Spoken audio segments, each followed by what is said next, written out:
అర్థం చేసుకోవచ్చు.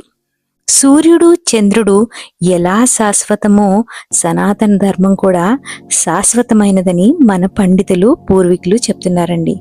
అసలు సనాతన ధర్మం ఎంత పాతది? సనాతన ధర్మం యొక్క మూలాలు పురాతన సింధు లోయ నాగరికత నుండి గుర్తించారు.